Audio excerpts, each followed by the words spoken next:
Welcome welcome to Jayam cooking channel. இன்றைக்கி புளிக்காய்ச்சல். இதுக்கு பொருளெல்லாம் எடுத்து வச்சுருக்கேன். கடாயில் காஞ்ச மிளகாய், கொத்தமல்லி, வெந்தயம், கொஞ்சோண்டு பச்சரிசி, கொஞ்சம் பெருங்காயத்தூள், கொஞ்சம் கருவேப்பிலை, இதை பொடியாக நுணுக்கி வச்சுக்கணும். அடுத்து புளியை ஊற வச்சு அதில் மஞ்சத்தூள், உப்பு கலந்து கரைசலாக எடுத்து தனியாக வச்சுக்கணும். கடாயில் நல்லெண்ணெய் ஊற்றி கடலைப்பருப்பு, கடுகு, உளுத்தம்பருப்பு, காஞ்ச மிளகாய், கருவேப்பிலை, பெருங்காயத்தூள் சேர்த்துட்டு அடுத்து புளிக்கரைசலை எடுத்து அதில் ஊற்றணும். அது நல்லா கொதி வந்ததுக்கு அப்புறம் நம்ம அந்த நுணுக்கி வச்சுருக்கிற பொடி அதில் சேர்க்கணும்.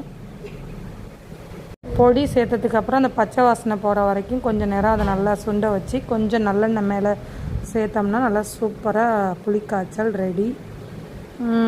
வேர்க்கடலையை வறுத்து தனியாக அதில் சேர்த்துப்பேன். முன்னாடியே சேர்த்துக்கலாம். தேங்க்யூ.